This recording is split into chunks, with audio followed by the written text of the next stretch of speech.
hari kuba akora ku bakobwa wenda bo mu kabari, hari kuba wenda niba harimo indirimbo barimo kubyina akaba yisiribanze hasi. Icyo gihe ntabwo agaragara nka wa muntu ku giti cye, ari wa wundi muyobozi n'uwa rubanda mu bwongo. Inkuru izasohoka ko ari umuyobozi kanaka wagize ibi n'ibi.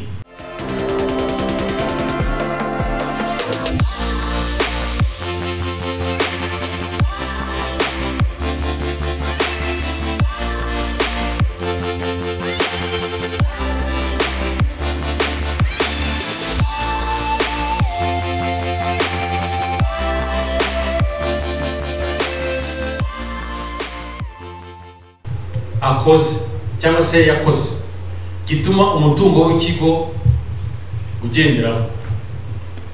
Iyo umuyobozi mukuru atabyibwirije ngo abikurikirane, icyo gihe iyo bimenyekanye nawe abigiraho ingaruka. Kubera iki? Yarabimenye ko ntabivuge, yigeze abivuga, icyo gihe nawe bimugiraho ingaruka. Umuyobozi kandi abujijwe kwigarurira umutungo cyangwa impano igenewe urwego cyangwa serivisi ayobora. Impano rigira iteka rigenga impano, uburyo ritangwa, uburyo iyo mpano itangwa cyangwa uburyo ayakira. Hano umuyobozi mukuru usibye Perezida wa Repubulika wenyine niwe wemerewe gutanga impano irengeje 100,000, ariko abandi bayobozi ntabwo bemerewe gutanga impano iri hejuru y'100,000. Perezida wa Repubulika we biba bigenwe n'ingengo y'imari biba birimo, ariko wa muyobozi iyo yakiriye impano y'100,000 ayishyikiriza urwego rubishinzwe kugira ngo rugene icyo ruzakora. Iyo we agiye gutanga impano mu rwego rw'akazi, ni mu rwego rw'akazi hano agiye gutanga impano ahagarariye cya kigo, icyo gihe agomba kutarenza iyi mpano ifite agaciro k'100,000. Biba bifite iteka ribigenga. Umuyobozi yabujijwe gukoresha imvugo n'ibikorwa bigamije gusebanya, gutesha umuntu agaciro, guhagarika cyangwa gukura cyangwa kwirukana abakozi ku kazi mu buryo bunyuranyije n'amategeko cyangwa kutubahiriza, kubaburabuza mu bundi buryo. Uyu muyobozi kandi abujijwe kumena ibanga ry'umurimo ashinzwe cyangwa yari ashinzwe.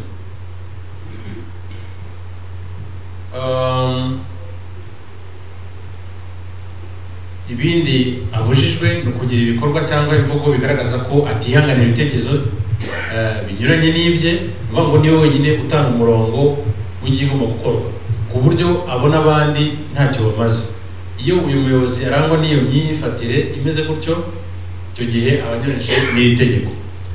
Abujijwe gukoresha igitugu n'iterabwoba, kwitwaza umwanya afite ngo arenganye abandi cyangwa ngo yice amategeko, gucunga nabi ibyo ashinzwe, kwiyitirira urwego ayobora, kugira indi myifatire yose yamutesha agaciro cyangwa yatesha agaciro umurimo akora cyangwa urwego arimo. Urugero tujya dukunda gutanga ni mu gihe umuyobozi ashobora kuba yisomeye agatama, ugasanga kubera ko yanyweye akarenza urugero, hari uburyo atangiye kwitwaramo. Hari kuba akora ku bakobwa wenda bo mu kabari, hari kuba wenda niba harimo indirimbo barimo kubyina akaba yisiribanze hasi. Icyo gihe ntabwo agaragara nka wa muntu ku giti cye, ari wa wundi muyobozi n'uwa rubanda mu bwongo. Inkuru izasohoka ko ari umuyobozi kanaka wagize ibi n'ibi. Icyo gihe iyo myitwarire mibi iba yamutesha agaciro n'urwego, igatesha agaciro n'urwego akoramo. Iyo ni imyitwarire cyangwa se n'ibyo abujijwe. Hari rero amasezerano atemerewe gukora mu gihe hari umuyobozi. Ntabwo yemerewe gupiganwa mu masoko ya leta, haba ku giti cye cyangwa binyuze ku kigo afitemo imigabane, kereka gusa ku masosiyete afite uburyoze bugarukira ku migabane cyangwa ku ngwate. Muri itegeko uko ryavuguruwe mbere, umuyobozi tuza kubibona ntabwo yari yemerewe gucuruza umuyobozi n'uwo bashakanye, ariko mu kuvuga iri tegeko ko babonye risa nkaho rifunze bombi, uwo bashakanye ashobora kujya mu bikorwa by'ubucuruzi, umuyobozi niwe wenyine ubujijwe kujya mu bikorwa by'ubucuruzi, ariko akaba yemerewe kugira imigabane, kugura imigabane mu masosiyete atandukanye. Ngo aho ngaho baramufunguriye. Hano igituma umushingamategeko abigennye gutya kugira ngo wa muntu abe mu kazi ke ka leta yamushyize, mbese yamuhaye. Iyo kandi yari umucuruzi akaba agiye kuba umuyobozi, abamenyesha urwego rw'umuvunyi mu gihe cy'iminsi 30, kandi akagena umuntu ugomba kumucungira, akatsiraho manager cyangwa se umuyobozi ushinzwe kugira gute gukurikirana ubwo bucuruzi bwa buri munsi. Uyu muyobozi kandi icyo amasezerano abujijwe ni umuyobozi uhagarariye leta mu kigo ifitemo imigabane cyangwa ushinzwe kukigenzura, yemerewe kugirana nacyo amasezerano ayo ari yose amuha uburyo burenze ubwo gisanzwe kigenera abo muri uwo mwanya. Uyu muyobozi kandi ntabwo yemerewe kugirana amasezerano ku giti cye n'igihugu cy'amahanga, bifite inzira binyuramo. Ntabwo we ku giti cye yagira amasezerano n'igihugu cy'amahanga cyangwa umuryango mpuzamahanga ufitanye na leta y'u Rwanda umubano ushingiye kuri diplomasi igihe cyose akiri umuyobozi. Uyu muyobozi kandi ntabwo yemerewe kugirana amasezerano ku giti cye n'igihugu cy'amahanga n'umuryango w'amahanga ndetse na sosiyete mpuzamahanga, ngo ni za ONG cyangwa se sosiyete zifite uburyo sosiyete mpuzamahanga, mbese murabyumva ko ziba zarenze imbibi z'igihugu. Ibi ni ukugira ngo bitabangamira inyungu z'igihugu, ugasanga we ashyizemo inyungu ze azishyize imbere y'iz'igihugu. Iyo afite aya masezerano rero yarabaye umuyobozi, icyo gihe amenyesha urwego rw'umuvunyi rukabyigaho. Hari iteka rya perezida rishinzwe gukurikirana bene ayo masezerano, none urwego icyo gihe rutanga umurongo w'uburyo ki amasezerano agomba gucunga. Niyo nanabivuze iyo asanzwe afite amasezerano nabyo bimenyesha ku rwego rw'umuvunyi. Hari rero imirimo abujijwe. Iyo abaye umuyobozi, uyu abujijwe gukora ibikorwa by'ubucuruzi, ibyo twari twabivuze. Icyakora yemerewe kugira imigabane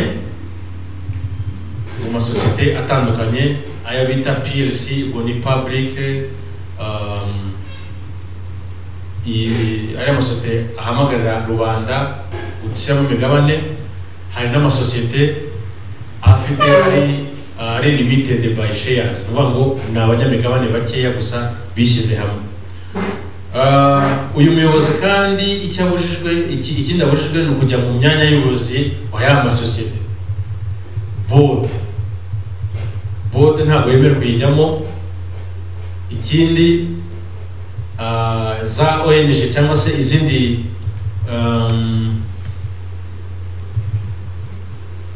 ashobora kuba umunyamuryango w'ihuriro runaka, ariko ntabwo yemerewe kuba mu buyobozi bw'iyo miryango, keretse ari umuryango uhuriyemo n'abandi bayobozi.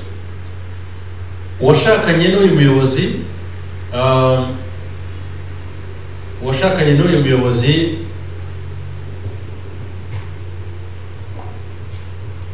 yemerewe gukora imirimo y'ubucuruzi, tuba twabivuze, ariko ntabwo yemerewe gupiganirwa amasoko ya leta mu kigo uwo bashakanye ahagarariye, keretse iyo nta kindi kigo gifite ya serivisi ishakishwa na cya kigo niho wa muntu wa wundi bashakanye ashobora kuza gupiganirwa ayo masoko ya leta, ariko nabyo bigahabwa umugisha cyangwa se bikanyuzwa muri RPPA kugira ngo bisuzumwe niba koko iyo serivisi ikenewe, niba koko ari nawe wenyine mu gihugu ushobora kuyitanga.